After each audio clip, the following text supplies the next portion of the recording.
Bonjour, une nouvelle petite intervention, une brève on va dire, sur les pervers narcissiques. Alors, je pense que ces personnes, globalement, même si elles sont souvent ironiques avec les autres, si elles les font un peu tourner en bourrique en plaisantant lourdement avec elles, je pense que ces personnes souvent manquent d'humour. Elles ne savent pas sortir d'un certain type d'humour, du moins. Elles ont bien une forme d'humour, si on peut dire, mais cet humour est vraiment dans une ligne particulière, et sortis de cette ligne, ils sont complètement démunis. Je prends un exemple. Alors j'avais essayé à plusieurs reprises, avec plusieurs pervers d'ailleurs, je ne savais pas toujours qu'ils étaient pervers quand j'ai fait cette plaisanterie, la plupart du temps non. Je me référais à l'opéra Les Huguenots. Et il y a la relation entre Raoul de Nangis et Marguerite de Valois, à l'acte 2. Et donc Raoul de Nangis oublie sa belle, la belle Valentine, puisqu'il est déçu, il croit qu'elle l'a trahi, et donc il se reporte sur la fascinante Marguerite de Valois, qui intervient, je vous dis, à l'acte 2, un peu à l'acte 3, et à la fin de l'opéra normalement. Mais c'est un exemple. Alors je disais à ces personnes, en guise de plaisanterie, c'est une manière aussi de leur faire un petit compliment. Je leur disais, mais je serai avec toi comme Raoul de Nangis est avec Marguerite de Valois à l'acte 2 des Huguenots, et je serai à tes pieds. Voilà, à genoux, en position du chevalier. D'ailleurs, c'est ce qu'on appelle les fentes en gymnastique, position du chevalier. Et la plupart des pervers que j'ai rencontrés n'arrivaient pas à saisir cette plaisanterie, bon, qui est peut-être un subtile, je ne sais pas, mais ils étaient incapables de voir que je plaisantais, et ils me disaient, mais tu vas pas faire ça,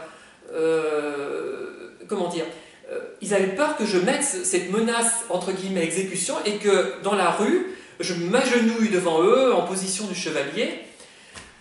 Voilà, enfin, bon, après, on aurait pu croire que la façon dont ils réagissaient était elle-même une plaisanterie. Non, non, c'était sérieux de leur part. C'était pas de l'humour pince sans rire.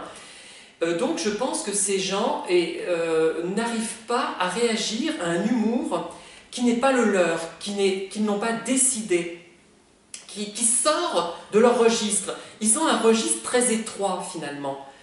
Moi je trouve que parfois je manque d'ouverture d'esprit, même si je suis très éclectique dans les thématiques que je traite, j'ai parfois tendance à radoter et à être toujours dans la même lignée, pas dans les thèmes que j'aborde, parce que quand je parle des pervers, ou quand je parle de mes livres, ou de livres de tel ou tel auteur, de telle thématique, c'est parce que, c'est pas du radotage, c'est parce que cette thématique m'intéresse et je pense que j'ai quelque chose à dire d'un peu intéressant peut-être, d'exploitable.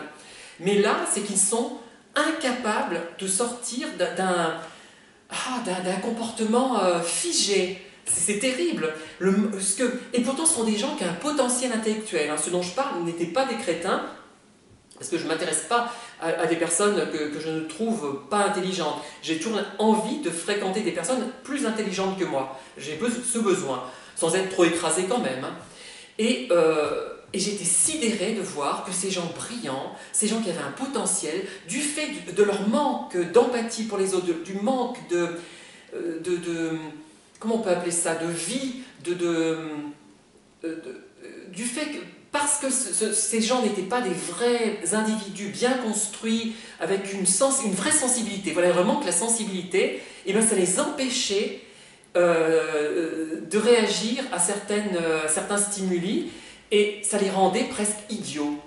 Mais par moments, on avait l'impression de fréquenter des gens qui auraient loupé 3 fois leur CAP.